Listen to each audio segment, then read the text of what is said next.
The following podcast contains coarse language and adult themes.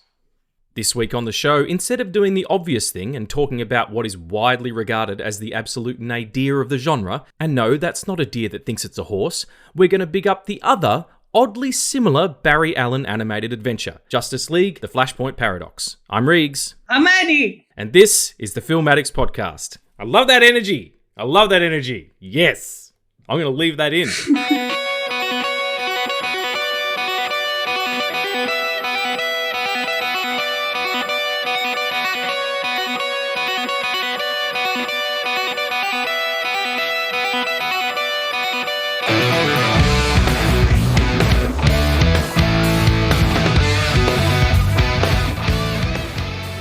Hey folks, and welcome back to the Film Addicts Podcast. I'm here with Addy. How you doing, my main man? I am doing good. Doing good. It's been a little while. We've been between sits. No, we don't come out on a weekly schedule, and I'm sorry for that. But you know, that's part of our. We're negging you. We're negging our entire audience. We're gaslighting our audience. What's been going on, man? It's been a minute. It's all of it has been okay. Yeah. I have a lot to talk about when we go into what we're watching, because I watched something that I never thought I'd watch. Okay. Was it a grown man satisfy a camel? Your phone went off.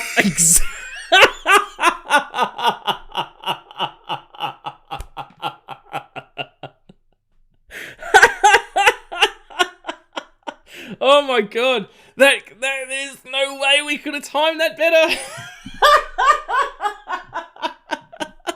It was like I was on a game show and I got the answer right. And what did Addy watch this week? Was it a grown man satisfying a camel? Ding! That's correct, it was. That guy was sucking that camel like a hoover. Anyway, that was amazing. I'm going to have to leave all that in as well. This is ridiculous. We're like, what are we here? It's like 3 minutes into the record and I'm already hysterically laughing. Okay. Here we go. So you've got a lot to talk about in What Are We Watching? Because you've watched something that you've never thought you'd watched before, which wasn't someone, committing a crime against a camel. Mm-hmm. Now it's just in my head. I do that to people. Well, anyway, that's wonderful. I'm glad to hear it. But you're well. I'm doing well. How are you? I'm good. I've been busy. That's why we haven't been recording. I've been in heavy production mode again, and it does make it difficult to find the time. So I'm very grateful for you all being patient there. But we're back, and today we're going to not talk about The Flash. It's amazing. We're probably the only podcast on planet Earth that isn't going to talk about this film, and we will. It's kind of a mislead. We are going to talk about it very, very briefly before we go into talking about what we both think is a really great Flash picture, which is the Justice League animated film, The Flashpoint Paradox, which we spoke about briefly in our animated, the DC animated film episode. It is a really high watermark. I rewatched it again this morning, Saturday morning cartoons, nothing wrong with that. And it really does hold up. It's a great story, and we'll talk about the sort of the genesis of that idea in comic book form as well. But we will discuss, Andy Biscetti's The Flash really briefly before we go into our sort of joy and hopefulness. Like we're not a negative podcast. That's not what we do. If you want to hear some of my more negative, aggressive thoughts about The Flash, I did go on a little bit of a rant when I appeared on Podcast Assemble podcast with my mate Tommy, and I did have a few swears about The Flash because I was legitimately, stupidly frustrated by that film and angry at it because it's kind of, we'll get into it, but it's just kind of the antithesis of everything I feel filmmaking should be. As a filmmaker myself and as an audience member. But yeah, if you'd like to hear a more sort of sweary rant, it'll be in there. So go and check out the podcast assemble for that episode. It was actually the Indiana Jones and the Dial of Destiny episode. So check that out. Thanks for having me on again, Tommy. Do you want to do What Are We Watching? Well, I do want to do it, but before that, I want to wish everyone a happy belated Pride Month.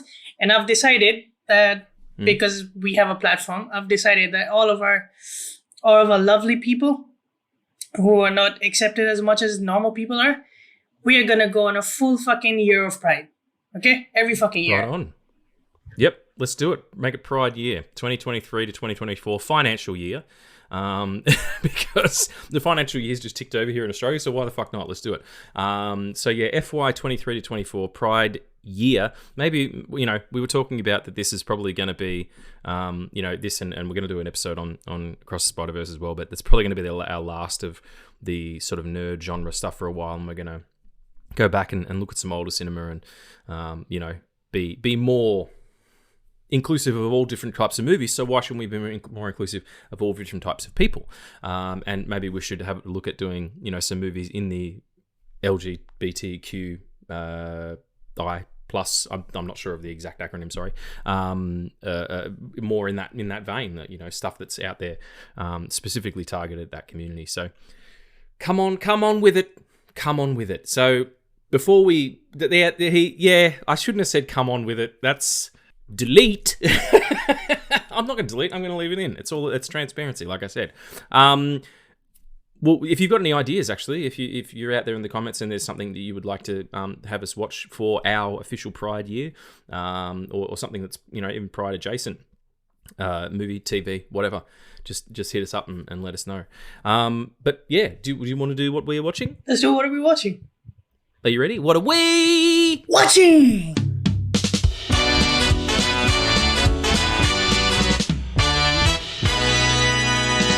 You seem like you're chomping at the proverbial bit, much like the horse deer combination that I came up with in the intro.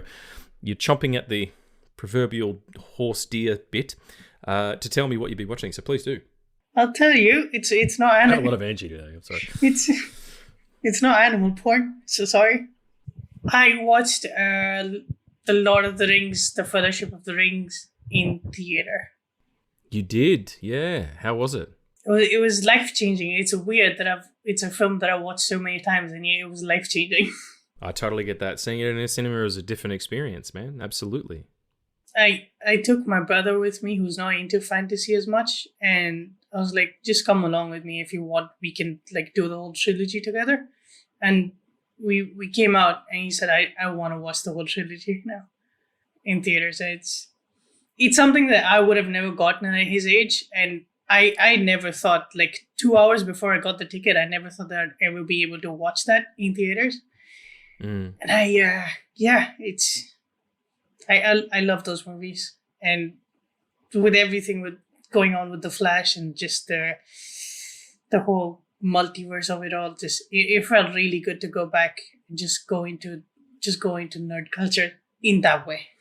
Yeah, I get that, man, and I think that's the one thing I'm grateful for about the Flash, and like I said, we'll get into it in a little bit. But it's made me reassess what I'm interested in, because I just it's so easy to check out of this stuff because it just keeps coming at you. But then to go back and look at something that had an impact the way that the Lord of the Rings trilogy did, or for myself, going back to the films that I studied when I was at film school, stuff from the 60s and the 70s, the stuff that I love, it's the reappraisal of that. And then when you do get a chance to see it in the cinema, I saw Jaws at IMAX this year. Actually, it was the end of last year. Never conceived of a world where I would see Jaws at the cinema, let alone IMAX. And I've now seen it at the cinema 4 times, once at IMAX.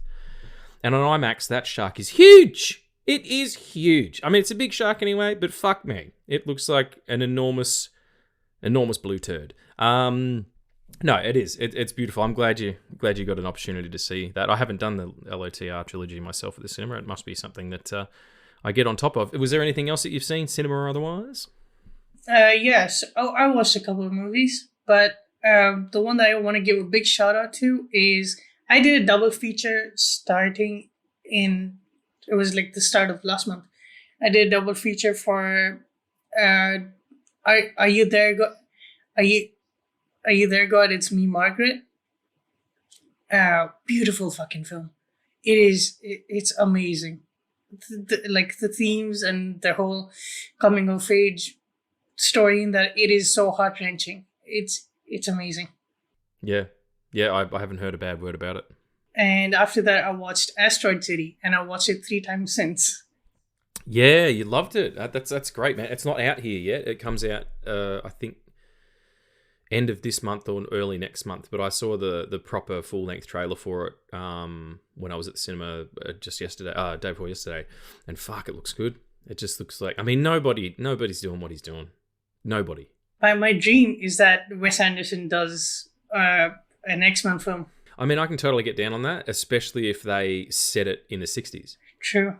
And have it about the bringing together of that original core group of Colossus, Colossus my ass, Colossus my anus, Colossanus.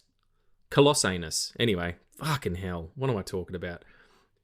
Cyclops, Jean Grey, Iceman before he had a face, like the original Iceman just looked like a snowman. It was hysterical. The Big Beast before he was blue. Who else was in that original crew? Was that it? I'm thinking I'm missing someone. And Professor Xavier, obviously. Yeah. Emma Frost was in there, or no? No, not the original. Angel. Angel. Yeah, that was the other one. So like, and the 60s costumes, like, yeah, that'd be pretty cool. I did see a horribly rendered AI version of a Spider-Man trailer with, yeah, you didn't watch it? Nope. No. It's fucking insane that AI's got like it was last month that all those Wes Anderson style pictures were going around, like being viral and shit, and I hated that because you can't quantify Wes Anderson style. Like it's something you feel, it's not something that you visually see. Yeah, it's not an aesthetic. It's a feeling. It's an emotional state. Yeah, I totally get that. And I'm not going to go into the AI debate because I've been called a dinosaur enough on the internet. It all looks like shit. It all looks fake, and I have no. I saw a thing online the other day, and someone was calling themselves an AI artist. That's an oxymoron. That's like being a tall jockey. It doesn't exist. So, for people out there who use it to make their work better, or, a person I know, his argument was that if it helps me do my job faster, I can take on more jobs. That I kind of understand, but, this default setting thing it's gonna ruin us, but I'll use my own intelligence. Cheers. What else is that? Was that all you've been watching? What was the other thing? You said you did a double bill. Yeah. So that was, that was Goddess Me Margaret and Asteroid City. And yesterday I watched Asteroid City with Across the Spider-Verse because it's going out of theaters from here. Or it went out like yesterday.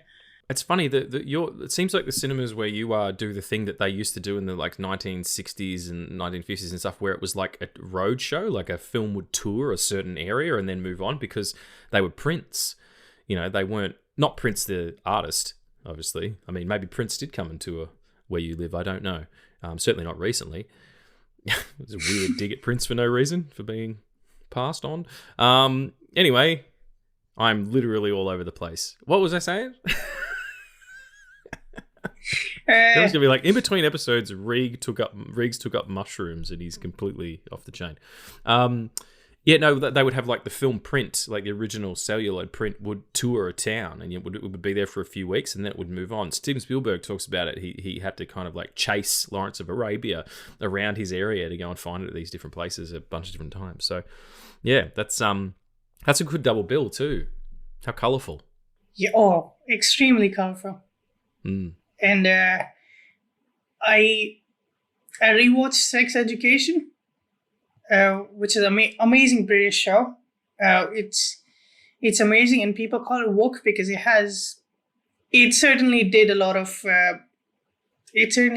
of people of color, and a lot of people in the LGBTQI plus community represented in a way that wasn't represented before. Like, these are high school students, and the message is that your sexual identity matters, and what you feel as a person also matters. And yeah, but that's a totally different. It's a beautiful show. I do recommend people watch it, and it's coming over this last season in September. Yeah, I saw the ad. I saw the post saying that it was going to be ending, and I think it's LGBTQIA. I'm pretty sure that's it. If I'm wrong, please correct me in the comments because I would like to be informed. Yeah, awesome. Again, that's another show I haven't heard a bad word about. I've got friends who watch it, and my sister-in-laws watch it, and they're just, yeah, they love it.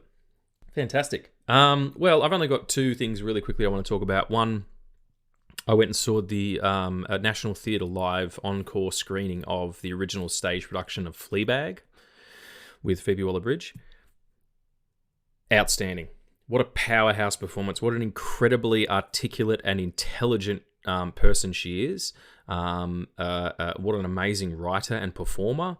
I was blown away. I haven't seen a stage performance that strong, like a solo stage performance, since Rowan Atkinson Live in the early 90s.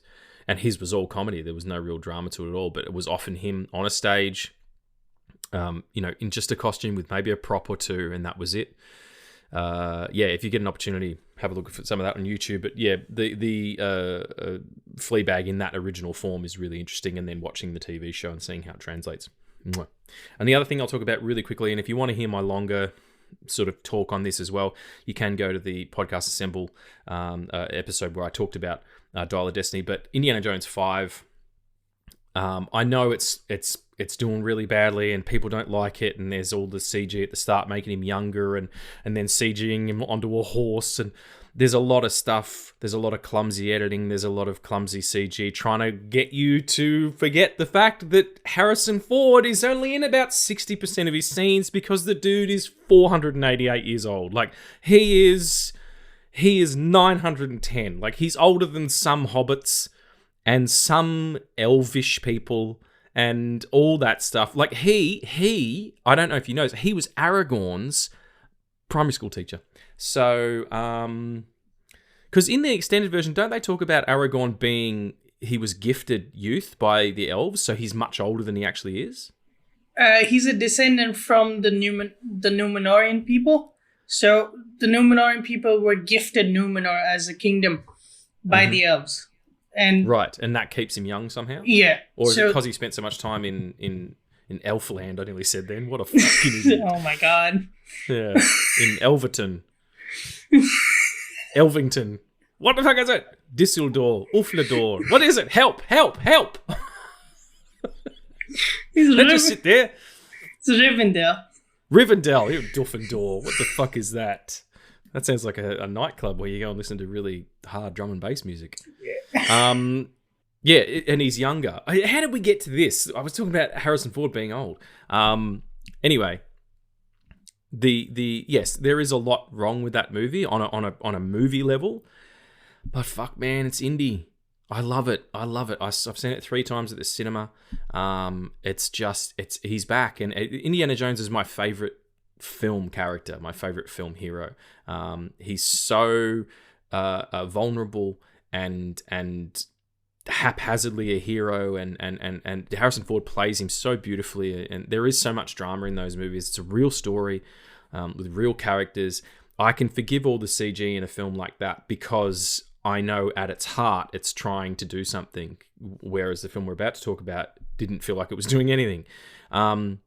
But the thing that really got me about India, not only is Phoebe Waller-Bridge great as well, getting a lot of her in my month, but there is a particular scene. If you haven't seen Dial of Destiny, don't listen to this next. Like, skip forward a few minutes because I'm going to ruin something. But I need to talk about it. I haven't seen it. You haven't seen it? We're not going to matter to you anyway, because you're not a fan of these films. I'm a huge fan of these films, like even the bad ones. And there's only really one other bad one. I like Temple of Doom. I know that it's culturally super insensitive, but it is a really well constructed film. There's a scene on a boat where they're traveling to go and find part of the Dial of Destiny, and they're talking about time travel, and the myth of time travel. And Phoebe Waller-Bridge's character, Helena, asks her godfather, Indiana Jones, what would you do if you could travel back in time? Go and check in on Cleopatra, see what she's up to, wink, wink, nudge, nudge. And he says very solemnly, I would stop my son from enlisting. Now, if you remember, Indiana Jones's son is Shia LaBeouf's character in Kingdom of the Crystal Skull, which is set 10 years before this or something like that, or maybe a little bit more. And he, like, universally hated character. Mutt Williams was not Indiana Jones Jr., people fucking loathed him, loathed the character, loathed the movie, loathed that actor. And whatever, that's neither here nor there. But he says, I would stop my son from enlisting. And she says, did he do it to please you? And he's like, no, I did it to piss me off. And she's like, what would you say? And he's like, I would tell him he was going to die. And I would tell him that in his death, his mother would find no end to her grief, that his father would be helpless to console her, and that the loss would end their marriage. And he walks away and she says, but you're still wearing the ring. And he doesn't say anything. What a powerful moment. A dramatic moment. Harrison Ford plays it pitch perfectly. He really hits those emotional moments of thinking about not only the loss of his son, but then the degradation of his entire life because of it, the life that he had in his partner. And he's a much more, he's not the cocky adventurer. He's not the James Bond, that he was at the beginning of Temple of Doom, which is canonically the first one, where he's doing back alley deals with the Chinese mafia, all suited up and, stealing diamonds, fortune and glory. He has seen his life, charting the course of his life, and seen it devolve and lose people around him because of these wants and desires, and his son being that adventurous and thinking that war is an adventure when it probably really isn't. And all it was two really great actors with a really, really good piece of script material. On an actual set, on a set boat thing with light hitting hard objects, and I loved it. And Johnny Williams' score just tickling in there to give you a little bit of sorrow. It was, at that point, I was like, whatever else this movie is, I forgive it because it touched me on an emotional level. That's all you require from me, really. I can get over a lot if you hit me in my emotional core. Give it a chance. Don't listen to the reviews. Don't listen to the box office, all that kind of shit. It's all fucking noise, everybody. It's an avalanche of horse shit. You go to the cinema and you sit down and you make up your own mind. And that goes for The Flash too.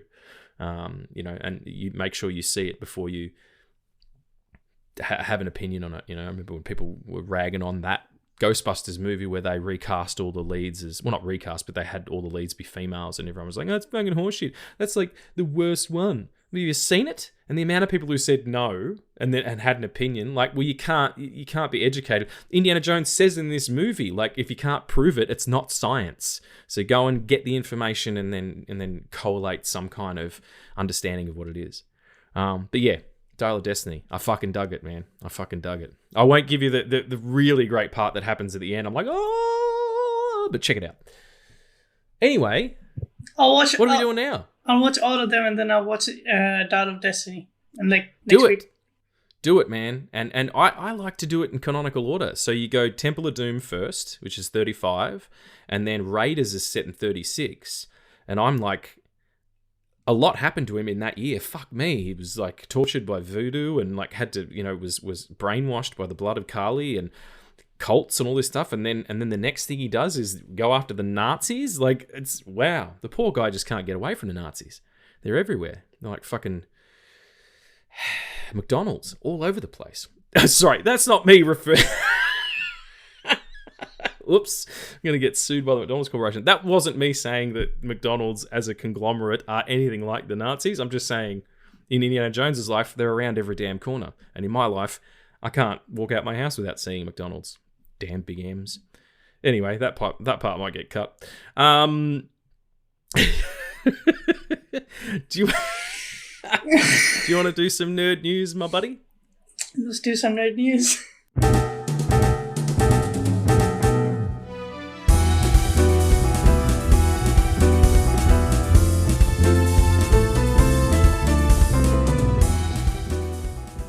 Okay, so here we are. We got some nerd news.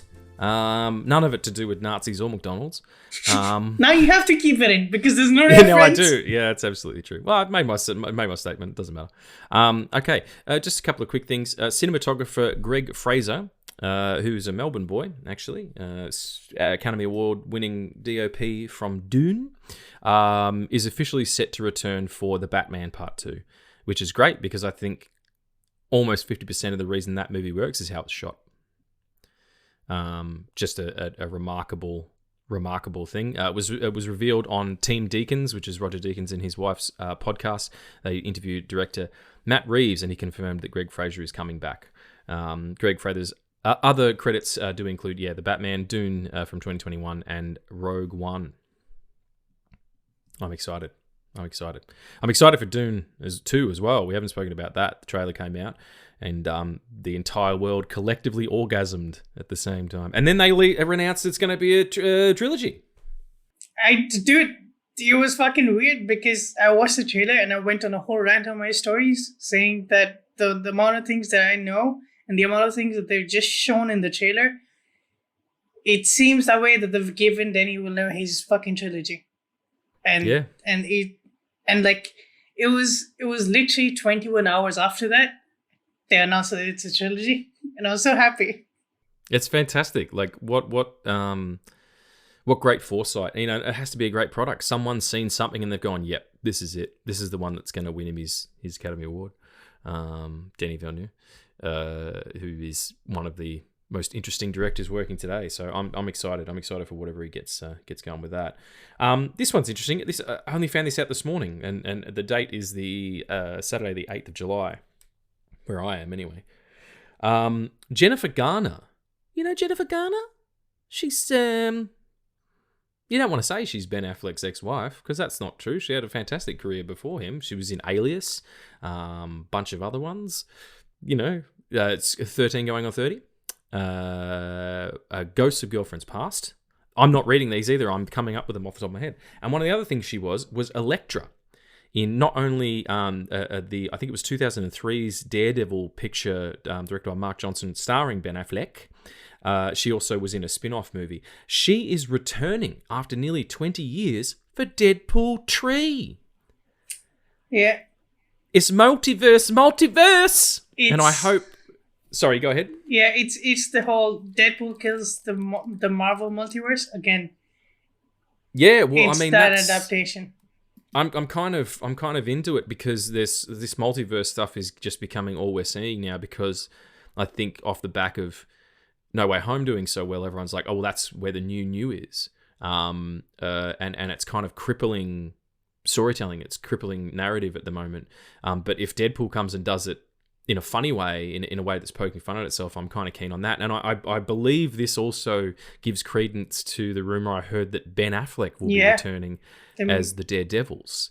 And I kind of dig that movie. The director's cut of it, at least, is pretty great. It's so stuck in its time. Like, it's so early 2000s. It's new metal and lots of whip pans and some shitty CG. But Ben Affleck's great, and Joey Pants is in it. Colin Farrell literally eating the scenery, playing Bullseye, and the wonderful Michael Clarke Duncan as Kingpin. Like, that's a pretty fucking good cast, you know. So yeah, I'm down for whatever that is, whatever Deadpool is. They've released some pictures too of him and Hugh Jackman on set. They finished shooting pretty soon. This next one's interesting, and I only bring it up because I've got a theory about this, and let's see if you come in line with my theory. Barbie, Greta Gerwig's Barbie, that she wrote with Noah Baumbach, her partner, starring the wonderful Margot Robbie and one of the Ryans, the Goz, is projected to earn twice as much as Christopher Nolan's Oppenheimer during their opening box office weekend. Now, these films open within a day of each other, if I'm not mistaken, or it might even be on the same day. It's the same day. Same day. And that's fine. Okay, people think Barbie's going to get more. You're probably right. It's got a broader audience, you know, in terms of time, in terms of people, in terms of cultural stuff, in terms of sexual identity, just in terms of age as well. Do you want to hear my theory about this? Go on, man. These films, Oppenheimer and Barbie, are both going to make $1 billion. Fuck yeah, that's the reason that's going to happen. Yeah, the reason that's going to happen is because they're actually going to be really good, and people are going to go and see them more than once. But people are going to go to do the thing that is going to be trending or trendy, whatever you want to say, once they both open, is doing a double bill on the same day. Yep. And people are going to do that because they want to put it on social media that they did that. And whatever the fuck, man, if that gets people back to the cinema and puts bums in seats and gets tickets, handed over at IMAX for Christopher Nolan to continue, charting the course of being... There's no CG in Oppenheimer. It's a completely practical film shot with IMAX cameras, 70mm, 60mm, Super 35, whatever it is. There's a rumor that the people who go in to watch that film won't come out because it's an actual fucking bomb at the end. That's a pretty huge flex to murder your entire audience and whoever else is around them for hundreds of thousands of miles. That's a bit of a flex. But yeah, that's all I care about is like, yes, people go and see a double bill. Do it twice in one day. I do that all the fucking time. Go and have a great day and put it on social media and laugh with your friends. And, I heard a girl talking about it the other day. She was like, oh, we'll go and see that and then we'll see Oppenheimer at night. And they're like, why would we do that? Because it's a more grown-up film. And they were talking about fucking tweens. They would have been 16, 17 max. It's beautiful. Go to the cinema, people. It is church. It is such a beautiful place of escape. It can't be denied. So fuck it. If Barbie makes more money, it doesn't matter. It absolutely doesn't matter. It's kind of weird that they're both like competing against each other because they both have the theme of existential crisis. Like Barbie is a much more adult film than the trailers put on. I saw the most recent trailer for it before Fleabag the other night, and it's legit. Like it's real drama going on. Yeah. She goes to the real world and has to deal with real shit. And I trust Greta Gerwig. I think she's one of the most talented filmmakers working today. Not just female filmmakers. She's just a filmmaker. And has done some beautiful work in the past. Little Women was exceptional. I'm all my faith. I probably won't go and see it, the same day as Oppenheimer because they open on a day that I happen to be shooting. So I'm like, fuck me. So I can't do the double. Maybe I'll wait a little bit. We'll see. You can do a double with like whenever because they're both be on the same like kind of on the same track, right? Yeah. I just sort of more meant going on the opening day. I can't do that. All my filmmaking, my film club buddies. JP is one of those. They're going to see it at IMAX, Oppenheimer, but I'm unfortunately busy. But I'll get there. Next, this is the one. This is the one that we'll be talk about, and as mixed feelings. And we know that we're a little bit late, but we always are because fuck it, we do this for fun, not for clicks. David Cornsweet, who should change his name. Maybe it's Corin Sweat. I don't know. Anyway, this beautifully handsome dude who I last saw in a really fantastic TV series called We Own the Night with John Bernthal about corruption in the Baltimore Police Department. Spectacular in that. He was also really good in Hollywood. But anyway, regardless of that, David Cornsweet and Rachel Brosnan of Mrs. Maisel fame have been cast as, respectively, Clark Kent / Superman and Lois Lane in James Gunn's Superman Legacy, which I believe is set to come out in 2025. How do you feel about this?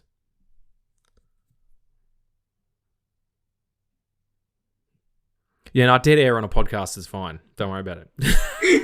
Yeah, sorry. It's totally fine. I don't feel anything. Don't feel anything? That's totally cool, I'm excited to see Rachel Brosnan's Lois Lane because it feels like she has the vibe down, and it's just it starts where Man of Steel left off. That's all I'm gonna say. Sure. With Clark getting a job at the Daily Planet and figuring out a way, figuring out his way in a world that doesn't necessarily need Superman or doesn't need what Superman stands for, I guess. Do you reckon they're going to do sort of like a year 2 kind of situation the way that they did with the Batman, so that he's already in the suit and he's already saving cats out of trees and fighting Brainiac and all that stuff? It's either year 2 or year 3 because we do know that the Authority shows up here. Yeah. And that's the next film out of the new DCU game. Oh, really? That's interesting. And yeah. I had a really fucking weird fan cast with Henry Cavill as Apollo and Ben Affleck as. That's a fucking great idea, honestly. Like, height-wise, it kind of works. And also, I think people would be like, holy shit. But then you get into the multiverse idea of it, and people are like, oh, are they playing actually Batman? And it's just too much. So I think, maybe cast all the Authority as completely unknowns, except for the engineer. That needs to be... the engineer? No, Jenny Sparks, who runs the Authority, or the Authority that I know about. It needs to be... Kate Blanchett, but whatever. There's a really amazing 30-minute video fan casting the first four of Authority that has Apollo Knight. I don't know the other one's name. There's Apollo, Jenny Sparks, and Apollo and Midnighter. Midnighter. Yeah. Yeah. It's on Nando V Movies. He's done a really great job of like fan casting before. And he had a lot of theories about like the secret invasion stuff that's going on like now. So yeah, go check him out. Right on. Check out Nando's. He makes some damn good chicken. It's a chicken joint in Australia and the UK, I believe. No, what was it called? Nando V Movies. Nando V Movies. Go and check him out. Who's fan casting of The Authority, which we could talk about all day. But I want to talk about one more thing really quickly, and it will lead us into our conversation for the bulk of the episode. The Flash from 2023, Andy Muschietti, The Flash, starring Ezra Miller and a bunch of other folks, is currently expected to lose Warner Brothers over $200 million, which makes it the biggest box office flop. And I hate using that term, but that's what it says in the article I'm reading, for a comic book movie of all time. It saw a 72% drop in its second week at the box office, which is absolutely catastrophic if you're talking about numbers. Even Ant-Man and the Wasp was... Ant-Man Quantumania was only 63 or something like that. So it's a pretty big thing, and I can't help but feel like there's a lot... That has a lot to do with the... Like, I thought people would go ironically. Be like, let's go see this fucking Flash movie, it's gonna suck. And there probably is a few people who have done that. But I went in, well, let's get into it. Yeah. I went to the premiere. I got invited by my friend Cable from the Sequel Suck podcast. Thanks very much, Cable. Appreciate you. And I went with Alex, my camera assistant, and we had a good old time, at the cinemas, hanging out and having a good time and having some free popcorn and watching a movie that no one else has seen yet. I don't like the movie. I feel like if you do, that's beautiful. Not you personally, Addy. I mean, people out there. If you like The Flash, if you went and saw it, you think it's the best movie ever made, I'm so happy for you. That's the best thing. And don't let anybody talk you out of it either. But it is so modern in its thinking. It is removed from time. I don't understand its aesthetic decisions. I don't understand its story decisions. I don't understand the insistence on like using this character in the form that he's being used in. And I think Steve Sadak from the We Hate Movies podcast said it best. It's not enough anymore to find a really great actor and to bring him into your studio system and build up as a character. The way that they did with Henry Cavill as Superman. They were like, nobody knew who Henry Cavill was really. All of a sudden he's Superman. It's not enough to do that anymore, to find people to fill the shoes of these characters. It is now, who can we reach into the past and pull forward? And so much so that they're doing it to people that didn't even exist anymore. And I find that cynical and intentionally provocative, and not provocative in a sexy way. Provocative, and in the way all it is doing is trying to create clickbait or create spoilers or create buzz.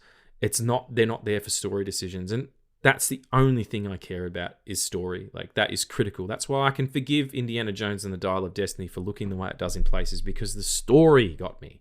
I was involved with these characters and these people. The Flash looks really bad. It's poorly directed. It has some really unusual choices made around, like, the tone of the picture is all over the place. It's very clumsy. It does my man Michael Keaton dirty. Like, there's no need for that Batman to be in it. It could have just been Ben Affleck the whole time. It's and the two Ezra Millers, the two Flashes, the two Barrys, was so poor in places it was befuddling, because and it's ironic that Michael Keaton is in your film, because he was in a movie in the 90s called Multiplicity where there was 6 of the homie and it was seamless. They used doubles and split screen photography and, like that kind of thing. This looks like it's some sort of deep fake AI generated nonsense, and I can't get behind it. It's such an important story about, accepting the past and while still wanting to change the future, and love and death and rebirth over time and all that stuff. And it's all centered around a can of beans. Like, yeah, it was so... We've reached critical mass, peeps. This needs to be the end of what we're doing. And we need a hard reset, which is either this James Gunn thing, or we need some time off this stuff, because it's becoming candy. Remember the feeling that you had at the end of Endgame when Tony sacrifices himself, or at the end of Infinity War when Thanos wins, or at the end of the Batman where Chris Nolan's Batman where the bomb goes off and yet Batman survives, or when Heath Ledger walks on screen. Like, these moments that capture you, these emotional moments that draw you in. It's not enough anymore. They don't need that. What they need is it to be outdone quickly and inexpensively and spread for the mass audience. Like, it's trying to do too many things all at once. The only thing that I will say about it positive is that I am now able to completely divorce myself from this stuff. I'm like, oh, okay, my time in this is over. And I've gone back. I went back to the Nolan trilogy of Batman pictures, just by coincidence that I saw them at the cinema just after I'd seen The Flash. I've gone back to the 70s and rewatched Serpico, The French Connection, movies that jazz me about filmmaking. It's made me very, very clear that I don't want to use AI technology to continue in my work, however easy it makes it. I'm about the journey, not the destination. All the lessons that I could learn will be lost if I go that route. I don't even really want to use computer generated effects. I want to do things as practically as possible, and that's been really liberating for me to be able to put that stuff down and go, okay, I know what's in my toolbox, and if someone comes to me and wants something done that doesn't require any of these tools, or at least requires tools that I don't have or don't think I want to use because I don't agree with them, either ethically or artistically, I'm okay with saying no now. So yeah, I'll say that much about The Flash. Thank you, The Flash, for making me realize that I can like what I like and do what I do, and it doesn't matter. I don't need to be don't need to be hitting every ball that comes my way, so to speak. And also the fracturing of the multiverse and showing, spoilers for The Flash by the way, and showing Christopher Reeve, fuck you. Like, fuck you. I know that the Christopher Reeve's family or a Reeves estate would have had to sign off on that, but I think that is, I think that's deplorable to have that beautiful, wonderful human being on planet Earth when he was here, just a remarkable, generous, intelligent person. Even up until through all of his trials and tribulations, he was still a beacon of light and of hope. To put him in your fucking movie, it's not a nod. It's not tipping the hat to a good person and saying, "Hey, you did great." No, it is intentionally manipulating your audience using a dead person. And don't get me wrong, like, my heart flooded a little bit. 2 dead people. Who was the other dead person? The Superman from the TV show. Oh yeah, of course. Yeah. George Reeves. And don't get me wrong, when he flew up to camera and it was and him, and it didn't look like him. It looked like an AI version of him, absolutely. And Helen Slater flew up next to him as Supergirl, my first crush. I was like, oh, that's amazing. And then I was like, oh my God, I feel dirty. I feel fucking gross for liking that moment. And Nicolas Cage fighting a big spider, you can get fucked. The only people who understand that story are people who are in the nerd community. So again, like, I just, yeah, baffling. So let's just take it all in for a second and have a look at what we've done and learn from those. Let's take lessons and move on. Thank you very much for letting me get that out and rant a little bit. I know we said we weren't going to do that, but I kind of needed to get it out, particularly with you, Addy. Tell me your feelings on the film, because I'm really interested. I know that you probably liked it a little bit more than me, but mostly because of Sasha Calle, right? If you go to my Letterboxd, where I've given it a 1 star, and that 1 star represents the 1 star is just for Sasha Calle, because as a character who is so powerful as Supergirl, and as an actor who only had almost 10 lines in that film, she was the best part of that film. Like, literally the best part. She's very overshadowed by everything that's going on as well. I'm sorry, Michael Shannon, he is not even in the room with any of these people. He's not there. He couldn't care less. Yeah, he could not care less. That was a contractual obligation if I've ever fucking heard one. And the fight it was just all in the desert. That's just to make the CG easier. And I know that the CG isn't easy. I know that a lot of people worked really fucking hard on this movie to make it as best as it possibly could be. And not all of them were worried about the paycheck, at the end of the day, or worried about what it was going to do box office wise. So yeah, I don't mean any disrespect to the people who tried to make this as best as they can, including the director, including the writer. Like, I know that. I just feel like the top level thinking of this is starting to become manufactured. The fact that we had so many people, so many big people, and even James Gunn say this is the best superhero film ever made, the same year that he made one of the best Marvel movies to ever exist.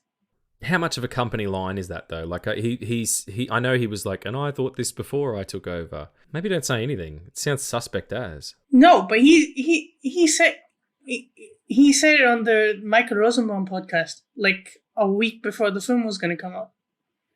Like, I just there's so like, this is what was so bad with Walter Hamada. And this film also continues their whole image of, oh look, there's Superman just not looking at us. How do you mean? Sorry. There was a scene where Superman gonna help the Flash in the beginning, because he was in some place working on like a tsunami or a tornado and helping people, and there was a shot of him on a news channel where he was lasering something. It was just him. I don't even remember that. So, like, it tells you how much of an impact it made. It was cool to see Affleck in it for a minute. Not so much even as Batman. I think he was quite a good Bruce Wayne. Like, I always gear that way. Like, if you're a good Bruce Wayne, you're probably going to be a pretty decent Batman as well. And I kind of like the blue costume. But it was all... Nothing was there. Like, it was so artificial. And I don't mean like artificial intelligence, I just mean it was all so created in CG. And I know you need CGs to make these films. Like, they're too big to do it otherwise. But I think there's some choices that you could probably make there that might be maybe not as cost effective, but certainly as time effective, and at least have some gravity, some weight. This I don't know. I kind of want to talk about it, but I also don't, because this film was released on the same date that Man of Steel was released, only 10 years before. Is that right? Okay, holy shit. And it's a colossal fucking disrespect to whatever it was that Man of Steel started. It is... There were two things that I wanted from this film, was because people were like, oh shit, Michael Keaton's going to be Thomas Wayne. That was not the case, because he was signed on as Bruce Wayne. He was going to be Bruce Wayne. I knew that I wasn't going to like that part, because I know how much I fucking love the Thomas Wayne storyline of the Flashpoint that we'll get into. All I wanted this film to do was to at least give a goodbye, like a good goodbye to DCEU.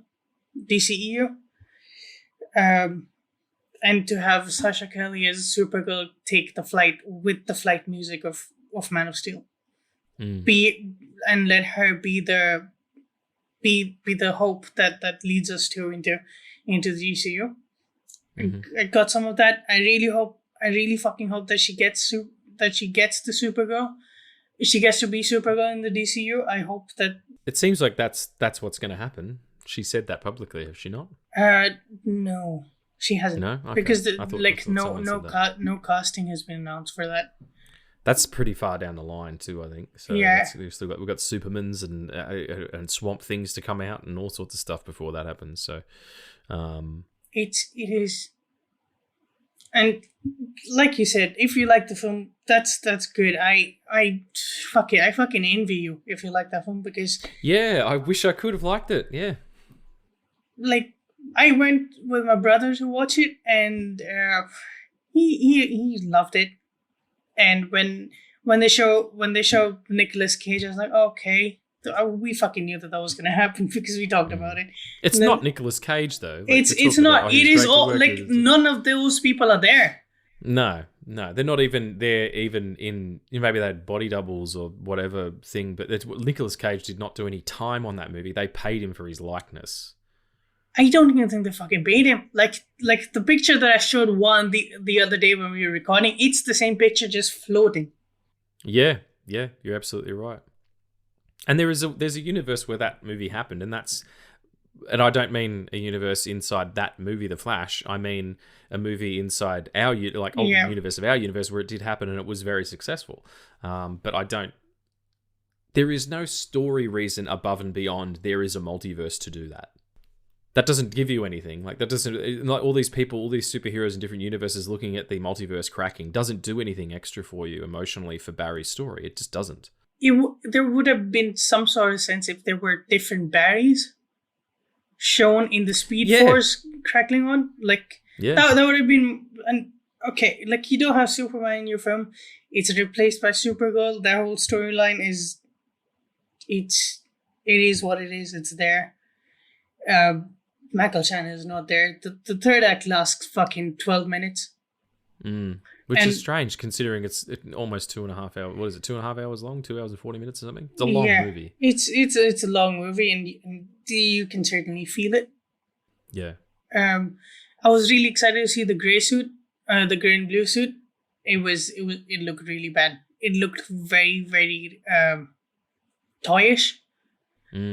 Like it was like an action figure with Ben Affleck's face fucking plastered in. Yeah, it was like we said when we saw the trailer. It looks like plasticine. It does not look like a cowl that somebody is wearing. Like even when he was standing there talking to Wonder Woman, I did like the little sexual tension that went on in between him and Wonder Woman. Did you enjoy that? I was like, ooh. Yeah, yeah. Sorry, go ahead. Yeah, that was the thing that they carried on from Zack Snyder's Justice League. Like if they either have fucked or will fuck. Yeah. You know what I mean? And let them fuck. She would snap him in half. She's an Amazon, my God. I mean, I know he's Batman, but shit.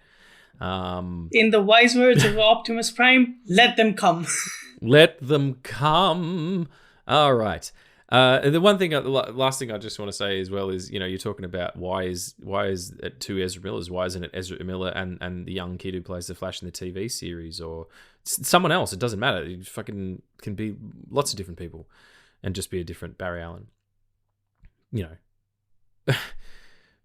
Why the fuck is spoilers for the Flash if you haven't seen it. This is the tag at the end. So you ready?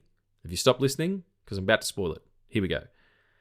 George Clooney turning up at the end of that movie when he gets back as Bruce Wayne, it doesn't even make fucking sense because canonically he is the same Batman that Michael Keaton is. He was just recast. It's not a different universe. And it also didn't do anything. I know I'm in an alternate universe because Eric Stoltz is in Back to the Future instead of Michael J. Fox. All right, I guess that's funny, but something like that is that's just bizarre. And who the fuck is this guy? That's just a joke. It's just a joke. And I know that it wanted to be a comedy really badly, but you can't be a comedy and talk about, the murder of your mother. You can't. You can't be all the way comedy. You got to play that. You got to play that James Gunn fiddle of being tragic and funny at the same time. The way that he does so beautifully in the Guardians pictures. Andy Bichetti doesn't have the deft hand for that, or the screenwriter doesn't. I don't know. And no shade to anyone who worked on this film. Because this film was being made for fucking 10 years. This film was being made by the time it was announced when the second season of The Flash came out, and it aired, and the last season of The Flash aired weeks before this film came out, and that's 9 years. That's 9 seasons, and bizarre. The thing is, there are so many possibilities where this film could work. If you go on and say that Warner Brothers was like, after every trailer of The Flash, they used to plug the Flashpoint comic. This is not an adaptation. If you consider this an adaptation, fuck you. I can't. It's an adaptation of the Flashpoint, which isn't called the Flashpoint Paradox. The comic book is actually just called Flashpoint. Yeah, that short series by it's the short series by Jeff Johns, and it's a good segue actually. The comic book series by Jeff Johns and Andy Kubert, just spectacularly illustrated and written, just really great. It is based on, this movie is based on that comic book in the same way that BVS is based on The Dark Knight Returns. It pulls elements from the story in a better way. Like I'm saying, BVS does it in a better way, but it does cannibalize ideas from that story so that you now can't do that now. I mean, maybe in this alternate universe, but they were saying this is that version of that story. So, Dark Knight Returns has been done kind of thing. This is, there is elements here of the Flashpoint. In that Barry travels back in time to save his mum, and in so doing changes the universe, but that's about it. It doesn't even really, and the fact that he has to re-gift himself with powers, but there's not two of him in the Flashpoint. Yeah. And like the whole. Sorry to cut you off.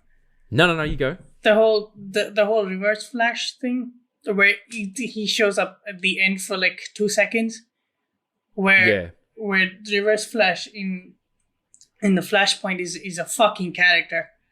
Yeah. And like the whole thing of like the film establishes that Barry Allen as the Flash has gone on to this point in the past just to see his mother for the last time. Many times before. You don't see that in the Flashpoint. You see Barry think of it, or you don't really see him think of it, but it's just there's an idea and then you're there. Because the thing is, if you can think it, then you can do it. Mm. And he kind of almost does it by It's accident. just done so well there. Yeah. And I think the idea at the end of The Flash, of where he gets obsessed with like saving Batman and saving Supergirl and saving the whole day of everything, and he gets obsessed with it so much so that he just keeps changing and changing and changing. That's an interesting idea, but it needed to be built up from that point. Like it can't be that. Like the growth story isn't there. It's not a coming of age story. Nothing happens. So I think that's kind of the mistake. So we said we weren't going to talk about The Flash, but we fucking did. Enjoy it or don't. What we are going to talk about now is the Flashpoint Paradox for real. We were just mentioning the comic there. Addy, you're such a massive fan of this story, of this animated film, and of the comic as well. You, for those who uninitiated, give people the lowdown on what the Flashpoint is. So the Flashpoint is basically an event that happens to kickstart the New 52, if I'm not wrong. That's right. Yeah. Yeah. So by the end of the story, the universe that Barry comes back to is the universe that will then go on to be the canon universe for, well, it was until like 2022, like last year. No, it didn't go that long. It was probably only 2015 or something like that, because it started around 2010, if I'm not mistaken. Yeah. So yeah, it didn't last too long, but it reset the entire timeline and pushed everybody back about 10 years or about 15 years or something. It made everybody younger. The Justice League hadn't met properly yet. Like there was a lot of stuff that changed, really, really quickly because of it. And they were setting that up, but but as a story, it does stand by itself. It does. And it's a story about loss and grief, and it's a story about trying to do better despite of who you were in the past. And it's a story about caring about people who eventually don't exist. Yeah, that's a really good way to put it. Barry, in his naivety about his own powers, travels back in time.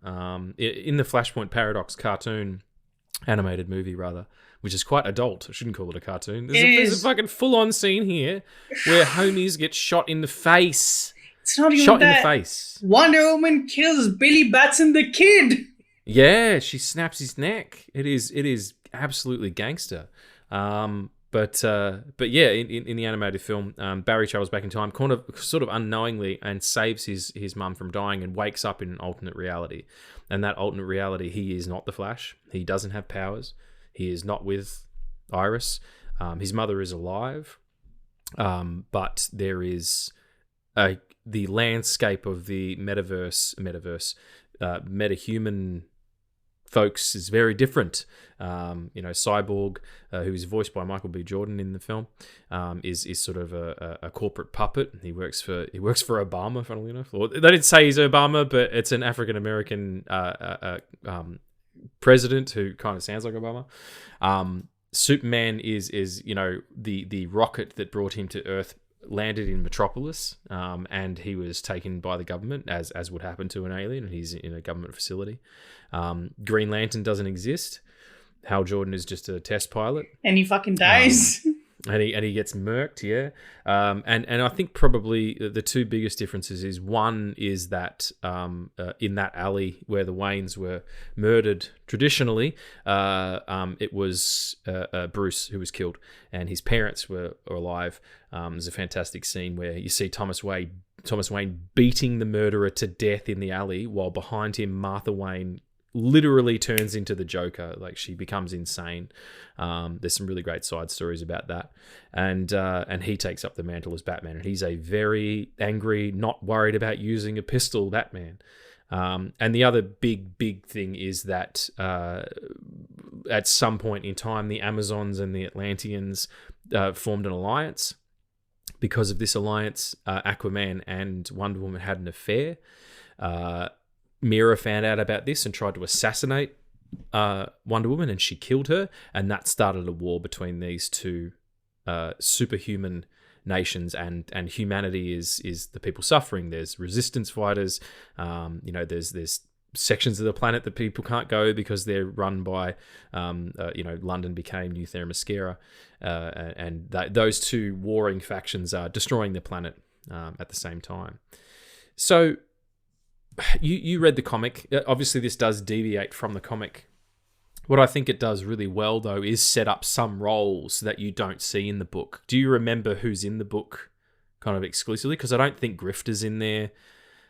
Is it Atom Man who they use at the end to do the atomic thing? It is in the book as well. I think the entirety of the last act with the Amazons and the Atlanteans fighting, I think most of that is just is in the film and not in the book. Yep. Thanks to you, I can actually just fucking pull the book out. Yeah. When Addie and I first became friends before we started the podcast, it's really hard to get comics where you are, if I'm not mistaken, or certain stuff. There it is. So I just sent him a bunch of really good stuff, like was it Flashpoint, Kingdom Come? What else was there? There's Flashpoint, Kingdom Come, and Crisis. That's right. Yeah, Cross and Infinite Earth. Yeah, Marv Wolfman and George Perez. If you're going to be a DC fan, you got to start at those three books more than anything. So, yeah, bless you, sir. He's got the comic book in his hands. I will just say quickly, just so we can give some props to, excuse me. I'm so excited to be talking about this. It's so much fun. Having such a great time, everybody. Thank you for being involved. So directed by Jay Olivia, who was a storyboard artist. Almost exclusively. He has been a director. I've seen him interviewed about things. He, in his career working for DC, at least in their animated films, he has directed Green Lantern, Emerald Knights, some episodes of Young Justice, the Dark Knight Returns animated films Part 1 and 2, the Flashpoint Paradox. What else here? Justice League War, Batman Assault on Arkham, Batman v Robin, Batman Bad Blood, Justice League Dark, which is still my favorite. Yes. And he also directed a couple of episodes of Treese, which is like an anime type show on Netflix. But as I said, he was more known for being a a storyboard artist. And if you don't know what a storyboard artist is, it's basically like a graphic artist who draws a movie so that the director knows what they're shooting. He was a storyboard artist on, check this out, Zack Snyder's Justice League, Scoob, The Addams Family, Love, Death and Robots, Titans, Big Hero 6, Justice League Action, Justice League, Thor Ragnarok, The Deuce, Spider-Man Homecoming, Mike Tyson Mysteries, which is hysterical, Wonder Woman, Batman Killing Joke, Batman v Superman Dawn of Justice, The Flash, Deadpool, The Last Witch Hunter, Ant-Man, oh my God, SpongeBob the Movie, 300, fucking Man of Steel, like... This kid has just got the bona fide kid. He's probably 68 years old. I have no idea.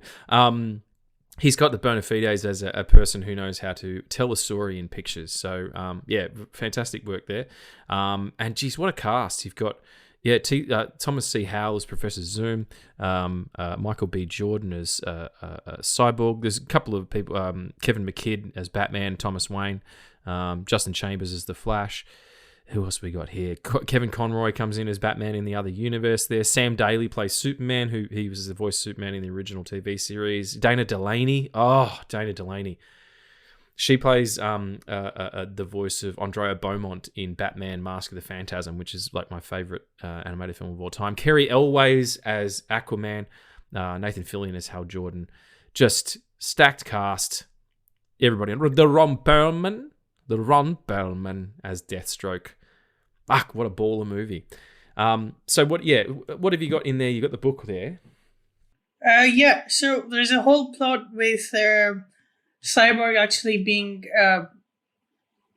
like the leader of the resistance against the two big armies, sure. With the Secret Seven coming in. None of that is in the film, but it's there in the book. They kind of replace it with people from the Wildstorm universe, like Grifter. Oh yeah, the Wildstorm universe. Because I just read about that the other day, and I found out that the Authority is from there. Yeah, it was the universe that kind of was adjacent to Image that Jim Lee created, and it started with Wildcats, which was like covert action teams or something like that in the 90s when he moved from Marvel, and Grifter is a character from that. It's kind of like a Wolverine style thing. The Demon Etrigan's in there as well. He's one of my favorite characters. So it does deviate from the book quite a lot, but it has some interesting new elements brought into it. What I fucking dig though, and maybe this is off-putting. I remember talking to Hugo about it. And he's like, they all look a bit shit, these animated films. And this kind of started what would be the series of animated films, which only ended with Justice League Dark Apocalypse War. Yeah. And there's a very sweet epilogue with the Constantine short film where he goes to speak with Spectre. It's an epilogue about how this universe ended. Basically, it's amazing. Yeah, I watched it recently. It's like House of Mirrors or House of Mysteries. House of Mysteries. Yeah. And it's a bunch of little vignettes and in different styles as well, which is really cool. Like the Blue Beetle one's baller.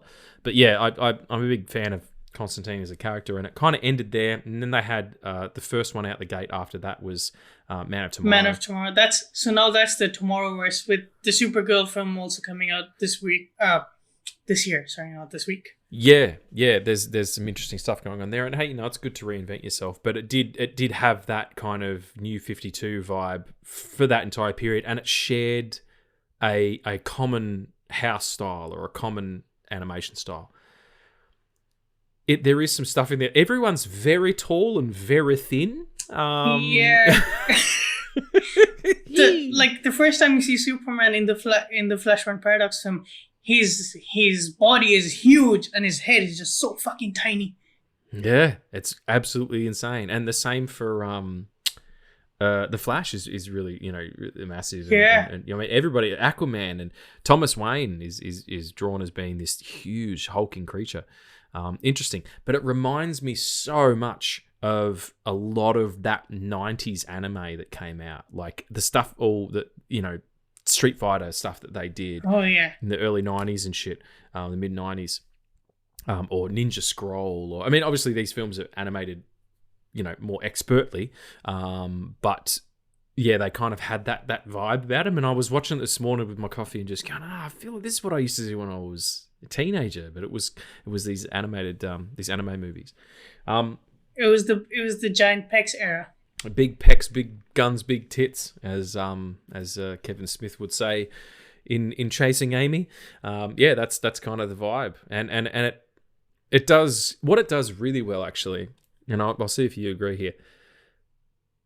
Historically, it's been difficult for them to depict super speed on screen. Would you agree? Oh, definitely.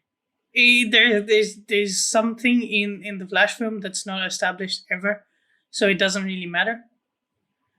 But yeah, the super speed is the only good super speed scene is the Quicksilver scene in Days of Future Past. Yeah, in the kitchen. And then in and then the coda Apocalypse. of that in Apocalypse, where he goes through the house. Yeah, I completely agree. But that is depicting super speed at our speed, or sorry, at the speed of the speedster. Yep. And in places where that is done well, it's done very well. But then it's also done poorly. I'm more talking about when you see someone moving at super speed. Oh, yeah. I feel like, it always looks a bit strange. It maybe in animated form because there's a suspension of disbelief, stretches further because they're all drawings. But I feel like his movement, his fluidity, the streaking nature of him moving, like that final shot where he runs up the side of a building and you see the helicopter blade turning really slowly and he just drops his foot on the top of it and then goes off again onto the top of the next building. Like that, the way that is depicted is really interesting, as opposed to this strange speed skater kind of vibe that Ezra Miller had in the Flash picture. Yeah. There's not a lot of super speed in it, in like the whole continuity of these 13 films, which some of those 13 films are not even in the continuity. They're just that's true. They're just one-offs. But you're right. Like this started an era of animated films actually being taken seriously, because if I'm not wrong, this was the first one they did, and then it goes on to be Justice League Dark, which is where everyone meets, and it's Batman and Green Lantern being the central characters. Yeah, it was Justice League War. I think was the Justice next League one, War, not Justice League Dark, and which was based on the New 52 Justice League, which was I think Jeff Johns again and Jim Lee, and you're absolutely right. It did start what would be chart the course of what this would end up being. It's interesting because adaptations are really difficult. I feel like DC does them quite well. They've done a lot of them, and I really, really want them to do an adaptation of what was it called? Oh, damn it, I've lost my train of thought. Before that, they were kind of singular. They didn't have a continuity, and I think that was new to people. And it was doing stuff that the movies can't do. Like, you can't shoot someone in the face in the Flash movie or in Superman or whatever, but you can fucking shoot someone in the face in this animated film because all the gloves are off. And I love that because that means the stakes are so high. You never know who, like Aquaman gets his arm literally blown off. The kid gets strangled to death. There's poor Grifter gets just turned into a goddamn pincushion with all these Amazonian arrows. I love high stakes. Yeah. And Batman just fucking murders Reverse Flash and gives him a headshot. Yeah, just straight up. And you see through the bullet hole, in through his brain, to Thomas Wayne standing behind him, nursing a gut wound of his own. Also, the opening, like the introduction of the Batman in this Flashpoint universe is so great. He's fighting Yo-Yo, who is this universe's version of Harley Quinn, and he's trying to find Martha, who's the Joker. You don't know that yet, and you also don't know that he's not Bruce. You don't. That was an insane thing for someone who doesn't know the comic. Well, I read the comic first. And they tease the shit out of it there too. It's one of the cliffhangers of one of the issues. So Yeah, and then he like his introduction of fighting Yo-Yo and using like she's using these sort of strange like hair whip things she's got, and he's martial arts, but he's also got a pistol. He's like trying to shoot her. To see a Batman of that like that, it was really interesting. And what else would it be? You know, of course he's going to be that. He's going to be, and he's a tactician. He used to be a doctor. He knows how to kill you 700 different ways with his pinky finger in a way that Bruce didn't. Bruce had to be trained, you know. And I feel like he is just 100% brute force is Thomas Wayne. Is he like your favorite character in the show? Because he's kind of mine. In the film or in the comic? Both, either. Yeah, it's just that storyline. It's spectacular because of course that's how it happens, and of course this family is doomed from day one. And like, I love that even in the film and the book, we don't see the letter. All we see, all the audience sees is love always, Thomas Wayne. Love always, your father, Thomas Wayne. Your father, yeah. It's at the end of the picture, everyone, and out of the comic, the Flash returns from that universe to find what he thinks is the universe he left, but it's actually been changed, quite remarkably. The Thomas Wayne character, in the Flashpoint universe, gave him a note to give to Bruce. And that note, yeah, we don't get to see what that is, but it makes Bruce Wayne cry, and he says, "You're a hell of a messenger." Like, what a fucking... I'm talking about emotion here. There are a bunch of drawings being flipped together in a row really quick, and I feel more there than I felt for any, physical being on the screen in the actual movie. I often get into this debate where people say that this story is a Batman-centered story, and they're not really that far off. But this is a Barry Allen story, because he is the one who reveals himself in this world, and then has to get out of it, and then when he's in the universe, the fracturing of his brain where his past or his memories are fighting the ones of this version's Barry, the one that has no powers. It is insane. They try to do that in the film, and it all just looks really fucking wanky. It does look very wanky. Yeah, there is a sort of a thing, I guess it's a kind of an affliction that the Flash has in the Flashpoint universe, where his memories are being overridden by the reality that he's in, and he's starting to be able to remember his life with his mum. And that's another really great emotional beat at the end, is where he explains that to Bruce, and he's like, "I've got it both. I remember everything from there and everything from here." And he goes, "That's a gift. That's a universe you can now think about, all the memories that you now have with your mum that you never really did." Yeah. And how is that going to make you a better hero? How much better do you understand yourself, and you can put that down? Like, Barry's entire arc as a character is that he's never standing still. He's always moving forwards, because if he's always moving forwards, he's always running away from something, as opposed to running towards something. Which is something they did beautifully in the Zack Snyder's Justice League, where he's running back in time to stop the mother boxes exploding. Yeah. And that's about him letting go of his dad, and saving his dad, and running towards the future, which is something he's never doing. That's some real shit. Like, if you're a person on planet Earth, you can understand running away from your problems, and then hopefully finding solutions ahead of you. Yeah, and in that film, it's a Justice League film, but in that film, Barry gets to be the hero of the story, because he knows what happened, and he still saved all of them. And in that nightmarish sequence, Cyborg, Victor Stone, sees the future of what these mother boxes will bring, and by that time it's too late, and Superman's back alive. But Barry doesn't know that. He just does what Batman told him to do, and he brings all of them back, not knowing what that would cause. that's why it's important for him in the future to go back and tell Bruce Wayne that it was Lois who was the key. And that's a whole different fucking universe that doesn't even exist now.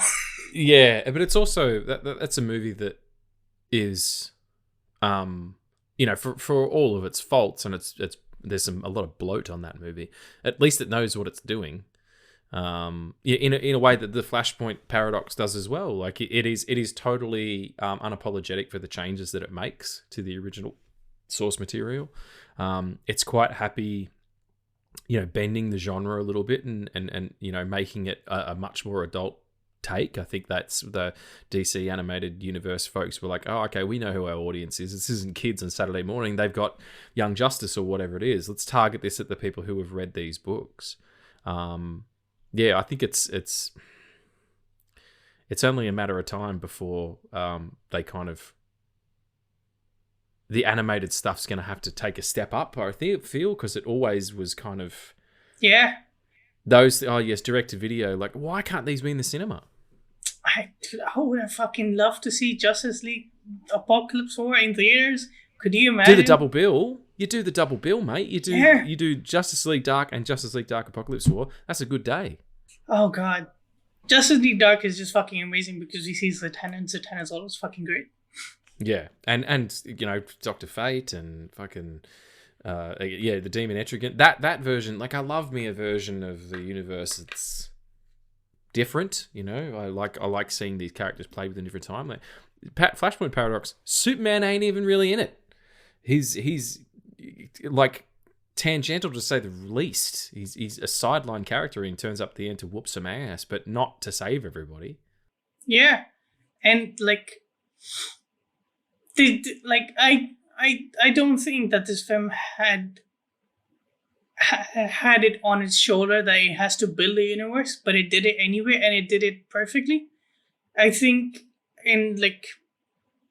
because I don't know if you've seen like the last one where like it's all just shit and like the entire Justice League is killed in like one frame. Which one's this? I think this one is Justice League Dark Apocalypse War. This is the last one. Yeah. It's the entire like opening cold open of the opening cold open. That's a stupid thing to say. That's like saying I opened the fridge. The fridges are cold as well. The cold open of that film, the entire fucking. Did you knock before on the fridge? Well, yeah, I don't know. The salad might be dressing. Yeah. Oh, fucking two-hander, mate. That's why we're the best podcasters in town. You really did like serve that. That was beautiful. That was beautiful. That's the end of the show. Like, it's not going to get better than that. The salad might be dressed. Oh my lord. What the fuck were we talking about? DC, yeah, that's right. Yeah, most of the Justice League get murked in the cold open, and Batman becomes a slave, and Superman gets branded with kryptonite, so he doesn't have any powers anymore. And Constantine saves the day. John fucking Constantine. Yeah, and at the end of the film, Barry does what he did in this film, which is he goes back and he stops himself from running. Yeah, which is a beautiful circle. I'm sure that at some point they'll do it, but there should definitely be a box set of all of these, or maybe they've already done it. I don't know. Oh, I would love that. And like Constantine, as far as the continuity of this universe of the films go, Constantine is the only one that survived that and has some sort of memory of that happening. And that chat he has with Spectre, and he sees this world that has now been created, and seeing that what Barry did was important. What he did, even though he doesn't take credit for it, it was the most important thing, because not only did he give hope, but he also showed that there is a world that we can create without us being in it, and it can still be amazing. Yeah, absolutely. It's a good, in terms of messages, it's pretty strong. Yeah, and these are fucking drawings. They are lots of drawings, all put together, and they flip them. I mean, I know that's probably not how they do it anymore. Yeah. You're like 100 years back, my friend. It's a bit more sophisticated. Yeah, it's not like people still like turn the crank on a camera to make the film go through it, like in fucking Babylon. which still rules. It does. Just wanted to bring it up again. Babylon's awesome. I remember what it was. Remember before I was trying to think of what was that? Yeah. What was the book that I think that they should make an animated series out of? The fucking Deceased Oh my series. god, yes! It is fat, man. It is PHAT fat. Tom Taylor wrote this series, and it like started out as just like a one-off kind of thing. I think there were even shorts. I know that the Unkillables, which is the second graphic novel, was definitely shorts.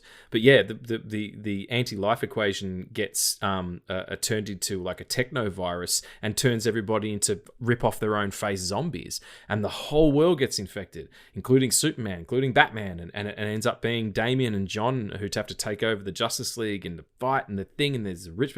It is epic, man. It is like 4 books or 5 books. Most recently, finished with War of the Undead Gods, where Darkseid comes back, and all the new gods. Do a DC series about that and make it fucking gory as fuck, and just get it happening. Make that be the end of these, or like the end of the first couple of chapters of DC. Have Clark Kent sacrifice himself and let John Kent be the Superman. We've talked about this before. Like, it is, I know we're a little off track Flashpoint here, but it's all DC, so it's all love.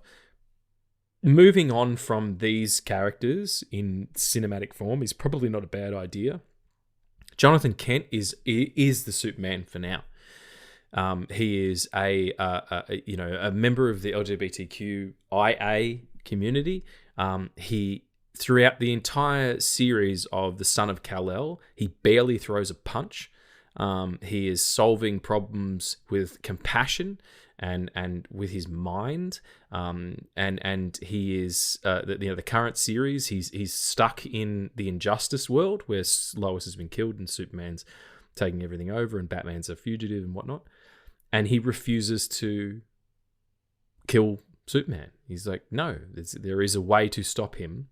And I don't feel like he is completely wrong in the way that he feels either. Like, he is understanding. He is and Damian's the same. In the Deceased universe, he's lost his father. He's lost his father figure and his brother in Dick. All he has left is and he's lost his little brothers as well. Like, not Jason. Well, Jason Todd is involved, but Tim Drake is dead. Alfred is the only one he's got left. Alfred becomes the Spectre as well. Fuck, it rules. And Damian all of a sudden, starts to grow up and understand through everything he's been through, with Talia and his training, and then being with his father, and then being with Dick, and like all the stuff and he all of a sudden assimilates all of it and becomes this really intelligent, genuinely emotional, available, articulate young man. And the best Batman. He becomes the best version of Batman because he has all of the training and twice the smarts and all of the compassion that he gets. He learns from John and he learns from Dick mostly. And I think that in the end he ends up wearing a white costume because he's like, this is, you know what I mean? Like, there's a lot of fertile ground there that I think could be mined to make these stories more engaging and more interesting again, because it's not where it's at. Yeah, and you talked about being off point. I don't think we're off point. I think that this episode just shows how much that we love DC, and the fact that we talked about Flashpoint Paradox and the things that spew out of it and talked about the universe that it created just goes to show that this is an amazing fucking book and an amazing fucking story, and it deserves to be done right. And people deserve to see this go on, and I really hope that James Gunn meant what he said, that DCAU or DCAMU, which is the continuity that Flashpoint Paradox started, is going to be the inspiration for DCU. I can't take any of what he says seriously because he said that The Flash is the best superhero film ever made. So I'm it's a sorry. bit damning, isn't it? Yeah. But also, he hasn't proved himself yet. I mean, he's proved himself as a tactician and as a director and someone who can handle this genre in the work that he's done previously for DC and for Marvel, definitely. But he hasn't proved anything about what he's doing. Like, he's cast some interesting people, but that doesn't mean anything yet. The only interesting casting he's done is that he's casted the guy who looks exactly like Henry Cavill, but is just 10 years younger. I am not kidding. That's such exactly. a flex, man. That is. I'm a really big Henry Cavill fan flex, and I appreciate that from you. Like that's like, Thank you. fuck you. I know what I'm about. Yeah. I felt great going back to this. As I said, I've put the genre away, and I was kind of on the ropes. I mean, anybody who listens to this show knows that I've been on the ropes for this stuff for quite some time, and feeling like it wasn't making me feel anything anymore. I wasn't feeling anything, and that's the most critical thing about any art form. How does it make you feel? Not what does it do for your stock prices, or do you think it looked pretty? Like, it needs to be more than that, or at least it does for me. I need things to have substance. And I went back to this animated film, and I felt great. I was like, this is awesome. I was reading New Adventures of Superman this morning with John Kent. Cup of coffee, lovely. Like, I can still find what I need in this genre, and I still really do love DC. I think their characters are more interesting and more eclectic than any other group of characters created in comic book history. And there's so much fantastic stuff that can be mined from this.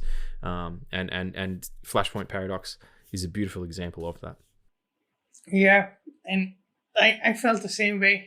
I went back last night, and I really wanted to go through each and every film, because we were in lockdown, and I rediscovered this one because I knew of this film. I knew I had read the comic once after watching the film, but I watched it, and then I was like, oh shit, they built a universe off of this. And then I watched every single one in like 3 days.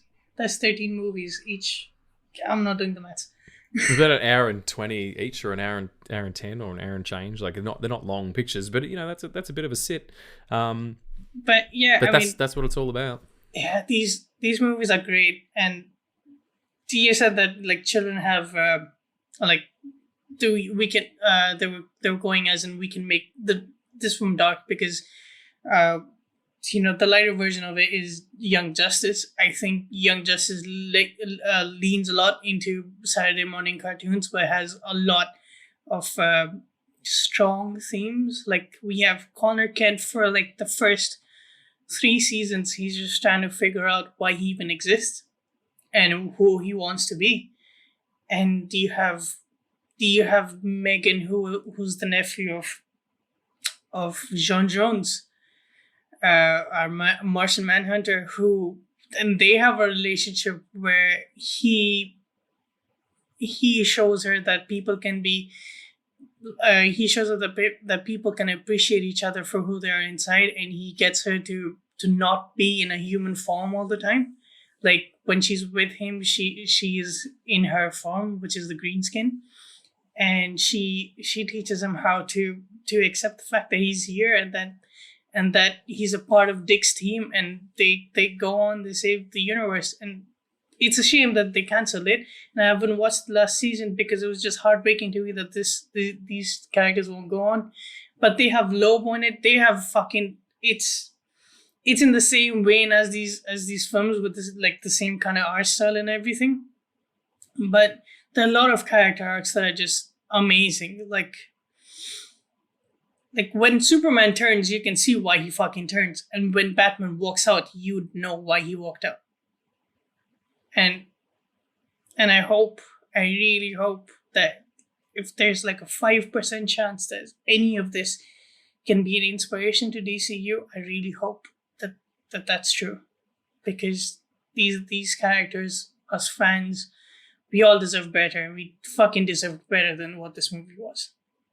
Yeah, I get that. And look, there is still the adage of these things don't belong to us, and we rent them for the price of a movie ticket, and you kind of get what you're given. But it's okay to have attachment, and feel like you want your storytelling to be better, to match the kind of things that you want it to be, especially when they're dealing with characters that mean something to you. So check out the Flashpoint Paradox, everybody. Check out the Flash 2 if you want to. Don't let us sway you. Go and see it and see if we're wrong. And if we're wrong, I'm happy to be wrong. That's not a problem at all. And also go and check out the rest of this series of animated films, because your life will be better for it. Do you want to? We've got some questions, but they're the Flash questions, aren't they? They're the Flash questions. Yes, we have, because we were originally going to do an episode on the Flash, and then I messaged Addy and was like, "Look, let's just do a little bit on the Flash, and then something on, the Flashpoint Paradox, because we both love that." And I don't like being a critic, and I heard myself back, and there's some pure honesty for you here, folks. I heard myself back on the podcast, Assemble podcast, talking about the Indiana Jones film, which I talked glowingly about, but previous I was making a lot of Flash jokes, and I didn't like myself in that version. I didn't like that version of myself, and that's not a knock on the podcast. Podcast Assemble is a great podcast, and Tommy and DL are awesome dudes, and I really appreciate them in their time. I just felt like I was misrepresenting how I want to talk about art, so I was grateful to have the opportunity to talk about it a little bit more articulately here and not just make fun of it. So please go and check that out. But yeah, we did advertise that we were going to do a show about the Flash, and so all of our questions were about the Flash. So we're going to answer them as jollily as possible right after Johnny's theme song.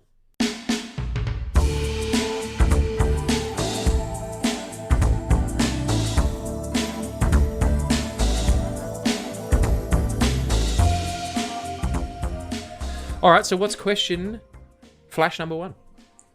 Question 1 comes from my dear friend and friend of the show, Leanne. What's up? She asks, were there any elements of the Flash that you liked? Oh, that's a really, really good question to ask. Why don't you go ahead and answer that? Yes, Supergirl, because she exists in that film. Great. Michael Keaton being in a movie is good for me. I like Michael Keaton. I think he's a very good actor. That was cool. The Batman sequence where he jumps down and takes out all those homies in the where they're going to rescue Supergirl, which they think is going to be Superman, and he comes down and he's like, "Oh, this is going to hurt," and he doesn't mean them, he means him, because he's 68 years old or however it is. When he does a flip down there and takes out all those guys with the old school Batarang, that was pretty cool. Like, I was like, all right, that looks pretty funky. Are you happy that Michael Keaton reprised his role, or would you have rather have him just stay in the 90s? Do you want me to do this one? Because you don't really have a dog in the race. Yeah, I mean, the original Batman that Michael Keaton was in was 89, and the sequel to it was 92. And yes, I would have preferred they'd left that character. What would have been more interesting is what they did in the Flashpoint was to have Thomas Wayne, because it speaks to the alternate reality idea of that more. And it's more interesting. Like I said, it's a more interesting story. But they wanted to do the Michael Keaton thing because it's that multiverse stuff that everybody's frothing for at the moment, or not, apparently. $200 million. Yeah, so I think and get Jeffrey and Dean Morgan to fucking play him. Yeah, that would have been the exact thing that the Flashpoint did, because Jeffrey Dean Morgan was Thomas Wayne for Ben Affleck's Bruce Wayne. Yeah, that's right. Yeah, it would have worked perfectly, and it would have made a lot more sense than what they did.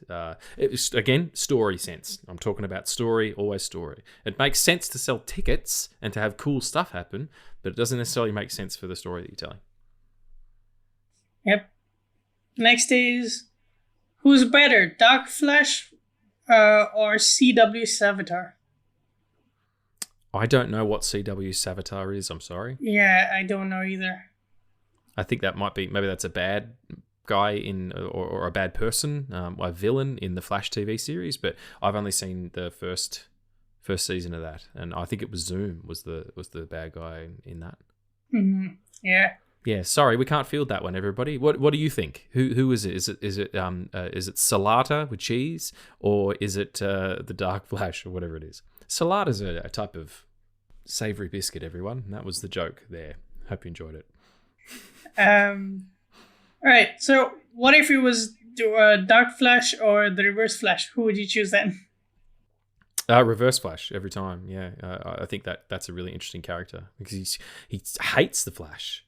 He hates the Flash so fervently, and yet he dresses in his costume. He dresses in his colors. He just just flips them. He wants to have the power, but it's weird. It's like a serial killer hating women, but hating them because he doesn't hate them. Do you know what I mean? Like, it's a really interesting psychopathy. So yeah, definitely Reverse Flash. He hates him because he can't ever be him. Yeah, and even though he has all the tools that he needs in order to be able to do what Flash does, what Barry Allen does, he could never be Barry. You know, Barry is pure. Well, at least one version of Barry is pure. Not all versions are. Not all versions of Barry are pure. What non-Justice League character or stories would you like to see adapted into video games? Video games. Well, I mean, we were just talking about doing Deceased as a fucking.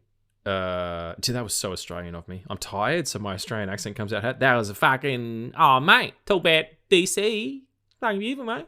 Fucking awesome. Fucking. Oh, mate, I'll tell you, video game, fucking Deceased. Be amazing, mate. Be so good. Be running around, be like Last of Us, but we like fucking Superman shit. Christ. Yeah, I do honestly think that. I think that Deceased, it'd be like Resident Evil, except instead of being whoever the characters are in Resident Evil, you're Batman and stuff. What do you reckon? I feel like the Flashpoint itself could be an amazing video game where you have different endings for what happens in your story.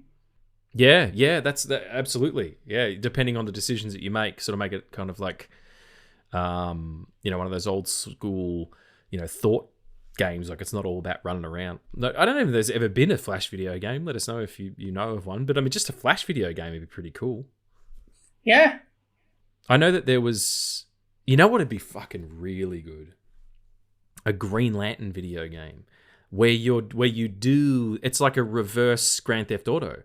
So it's all open world. There's lots of different stuff you can do, but in Grand Theft Auto, you're the criminal or whatever. You can choose to be a criminal, but you can't play the police. Well, Green Lantern they're the Galactic Police. Yeah. So it's open world, but it's open like universe. You can go anywhere in all the different worlds and go and do stuff on there, and you get shifts and you got to go and work. I think that'd be cool, like a procedural video game, but with Green Lantern. If Michael Giacchino adapted any song like Something in the Way from the Batman for the Batman 2, what would it be? Ooh, that's interesting. So let's think, we're going from kind of 90s? Uh-huh. Like, because Something in the Way, a song that came out, Nirvana song that came out in the 90s, right? So let's say we're doing another song from that kind of era. Black Hole Sun by Soundgarden. Or if they bring in, if they bring back Selena Kyle, Cornflake Girl by Tori Amos. See, I'm not going to say anything because I have no idea what the songs are. Oh, okay. That's all right. Well, what about you? Was it like, what if you did a version of like I don't think it's Billie Elliot then, a Billie Eilish song or something? Billie Eilish? Is it Billie Eilish? Is that it's Billie Elliot's the little dancing chappie. Yeah. For like a whole film, I don't know if any songs I know could go for like a Batman film. Well, I mean, that's the thing. I mean, Something in the Way works, but you could adapt. They do it all the time. The trailers have them all the time. They've got an old school song that gets brought forward, They just did what they used a fucking a Rolling Stone song for the most recent Indiana Jones picture and then mixed it in with the score. To have a film where Batman dies and Dick becomes Batman for a certain amount of time, and you can have 17 play by Sharon Van Etten. Okay. Yeah, and it's a song that talks about good times that have passed and going back to places where you used to be a different person and now you're not. Perfect. Yeah. Perfect coming of age Dick Grayson becoming Batman song. So you can have Dick Grayson be Batman and they got on the top just looking down to Gotham and just glazing towards the streets where Robin and Batman used to fight, but it's different now because Bruce isn't there anymore, and now he somehow has to be Batman and also somehow father Damian as well. Yeah, that's the big part of that story is him taking over that role. Yeah, amazing. Any more questions? Yeah, we have like 18 questions. Oh my goodness, I don't know if we've got time to do all of them. Then maybe pick a few last ones. This is your choose your adventure kind of thing. How would you end? How would you end the Flash film? Okay. Well, it's interesting because there's a bunch of different endings, really. Like in that, he goes back into the Speed Force, and you've got that weird kind of time circle thing with all the people different changing and the breaking of the multiverse and all that kind of stuff. I think I would probably end it with kind of the way that this ends of him going back to his reality and realizing that something's different outside of George Clooney being Batman. Like he goes back and the Justice League are a different cast, and that's all that's kind of changed. I think I would have the move be bigger, but I think at that point you're not doing anything because the Flash isn't going to be connected to this James Gunn stuff. So, but yeah, as a storytelling device, I would have him go back and kind of be as opposed to that episode of The Simpsons where Homer keeps fucking up the timeline, and then he goes back and they've all got lizard tongues, and he's like, close enough. That's kind of what it feels like. That's not a joke from me either. That's a joke from Andrew Dupin from the We Hate Movies podcast. But he's right. Like that's kind of what it is. It needs to have more weight. So anything to have more sort of dramatic weight at the end. Oh yeah. What would you do? Have Superman turn up? I would love to, but no. That ship has sailed, my friend. Yep, that ship has sailed. That ship has sailed. That person doesn't exist anymore. No, unless you're watching The Witcher. Let's do two more. Sorry if we didn't get to your question, everyone. Just 18 is a lot, and we don't want our episodes to run into the 3-hour mark, which is liable to happen if we answer everyone's questions. But thank you so much for engaging. Please continue to do so. Yeah. My ending for the Flash would actually be the Flash running in the Speed Force, and he comes across the Flash from the TV show, from the early 90s TV shows. Yeah. As well. Mostly ship. And you have Wally West come in from Young Justice and let him just be animated, and have them have just a conversation about what happened, and have this sort of thing where we've all been there.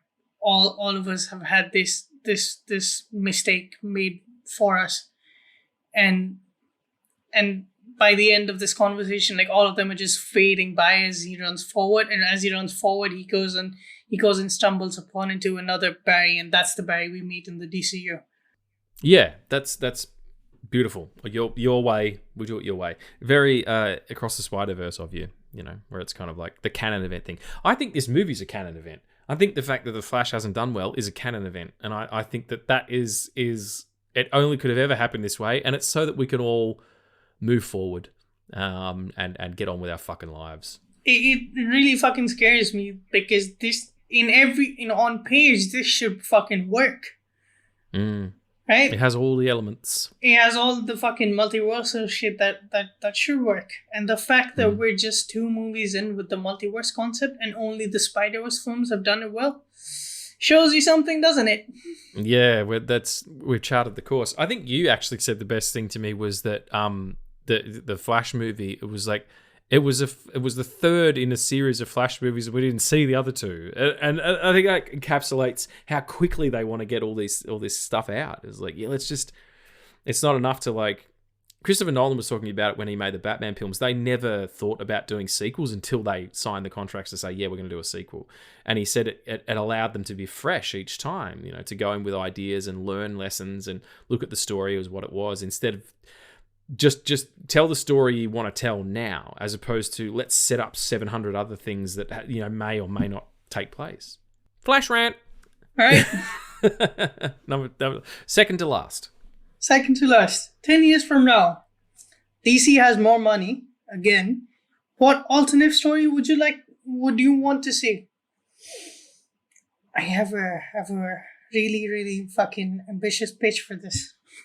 We do a mixture of Flashpoint and Crisis with a little bit of Kingdom Come thrown in. Yeah, well, I think it sounds like Kingdom Come might be where they kind of want to get in the end.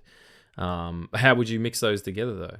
Yeah, you've seen the start of my my Dark Justice League film, haven't you? Yeah, I have. What are you laughing at? It was a good script. Yeah. Addy sent me some script pages for a screenplay he was working on. It was very good. Yeah, so So The cover page was just Henry Cavill nude, and I thought that was just for me. But apparently he sent it out like that. I can't imagine why DC isn't calling you back, or Henry Cavill for that matter. How's that restraining order going? Anyway, it's not true. It's not true I would do anything to get the restraining order if it means that it comes from Henry Cavill. Anything to validate my fucking crush. Anything. Even if it's negative, great. Yeah, right on. Yeah. I like that idea. Have Barry be the only one who survived a dark Superman. Have him run to different universe.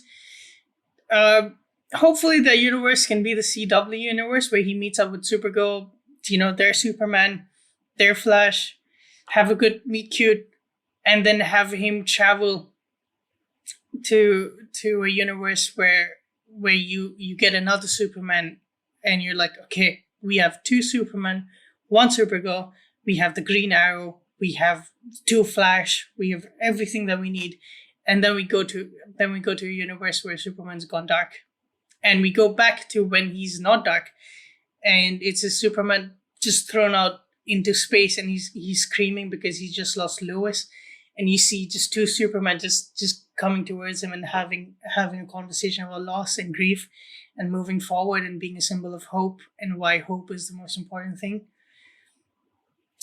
Yeah. Is anybody listening? Is anybody listening in DC? James Gunn, can you hear us? I don't have a James Gunn impersonation. Or a DC one. Maybe I did in the past. If I've done a DC one, I'm not sure. Don't have an HBO Max voice either. I just did my own voice, but really dialed up the Aussie before, so enjoy that. Yeah, I would buy and sell all of that. I'm not even going to try and attempt a better storyline than that. So let's just do our last question, and people can go and marinate on that shit. Yeah, fuck it. Maybe I'll just fucking write that, and then that will be it. Look, man, if you're a writer in particular, there's nothing better than just sitting down and writing something. It doesn't matter where it goes. Like, it's like an artist. You don't always get to the painting. You do a lot of sketching and a lot of, you study anatomy and you study shadow and shapes and light and all that kind of stuff. You don't just every time knock it out of the park and do a fucking Rembrandt. Like, you have to hone your craft. So I write screenplays and scripts and stories and scenes and shit that will never see the light of day because it makes you a better writer. So do it, man. Do it for yourself. Then it's a movie. Like, I was thinking to myself, I'm like, fuck, man, I really want to see another Indiana Jones film, but like in the middle somewhere, like where he's not 81. He's, some more stuff of him as a spy. Or alternatively, how about instead of Indiana Jones, you do Helena Shaw in the whatever it is. The film opens up and she's at Indy's funeral and Sala's there and he goes up to her and he says, Indy would have liked you to have this. And he passes, that was my John Rhys Davies, by the way. And he gives her the hat and the bullwhip and bang, adventures. And Tommy from the Podcast Assemble sent me a thing the other day. Someone put up a post saying, can I please have a sequel to Indiana Jones 5 where Helena and Short Round go on a fucking adventure? And then you've got Ke Huy Quan in the film. I would sit down and write that movie just so I could see it in my fucking head, man. So you do your Justice League movie and you enjoy that shit. There's a question here. Sorry. Aggressive. There's a question here that I did not see that says that James Gunn needs a trailer song for a Nightwing film. What would it be? I mean, I just answered that. Okay, I got one for you. It is, and I challenge all of you to go and listen to this song right now. It is a song called Euclid by Sleep Token, and it is the song that closes their most recent album, and it has callbacks to their first and second albums. So it's like it's a closing of a loop. That's Nightwing's story. Nightwing's story is all about the closing of a loop. And it's such a powerful song. So yeah, that would be mine. Go and check it out. But go and check out Sleep Token. They fucking rule. What would yours be? I just did mine 17. Well, 17 again. Yeah, that's fine. That's good. It's good. Yeah. All right. Well, let's do one more. All right. DC attempts to learn from the MCU and to have a big bad. What big bad would you want the DCU to face, which is not Darkseid? Pariah. Oh my god. Right? Pariah, for those who don't know, first appeared in Crisis on Infinite Earths, and he's the one who is trying to destroy the multiverse. And he's a great character. And unfortunately, the person who I would have liked to pay him, David Warner, has passed on. But I hear his voice because he recently returned in the Dark Crisis on Infinite Earths, which is a recent DC sort of rebooting. Yeah, great character, a lot of pathos, kind of like a puppet at first, but then you realize he's the one holding all the cards, all the strings rather, to go with the puppet metaphor. Yeah, that'd be my push. I almost said a Dark Superman, but that was just the Snyderverse, so let's not do that again. Yeah, I mean, there's a version of Bizarro you could do that might be interesting, but they're doing that quite successfully in Superman and Lois, aren't they? Oh my god, I hadn't talked about it. Oh my god, dude, Superman and Lois season 3 was so good. It is amazing how amazingly they pulled off the storyline. Oh my god, I can't because I know people haven't watched it yet, and it's. Watch it. Well, let's do it next week, and we'll then we can be like, hey everyone, if you want to not hear about that, catch up. But yeah, I saw a thing today that said that's the highest rated WB show that they've had. CW show, yeah. Yeah, because it is consistent in its writing, in its cinematography. The people behind the camera seem to care a lot about these characters. They seem to understand Superman. And I love Henry Cavill. I know that you love Christopher Reeves. To me, this Superman, this adaptation of Superman, this version of Superman is the best Superman that we've gotten. Yeah, I must say that I've heard that from like almost anybody who was a big fan of the show. Leanne also mentioned it when it first started. Was like, yeah, this is the Superman for now. I hope it reaches a bigger audience. So there you go, folks. That's it. That's our flash chat. Getting flashed. Talking about Flashpoint Paradox and quite a little bit more of the Flash movie than I originally thought. But thank you for listening. It's beautiful. It's wonderful. I just want to say to Addie as well and to everybody else out there, I apologize if I was working. I'm doing it already. I'm doing it and I can't talk. I apologize if I was going 1,000 miles a minute, but I was really happy to be back. It's been a while since we recorded, and I was so excited to just chat with Addie and chat with you all. We love doing this. We do it, yes, because people listen. We're so grateful to have our audience and continue that, but we do it because we love each other and we're good friends, and that's the juice here. Like I'm actually in a way.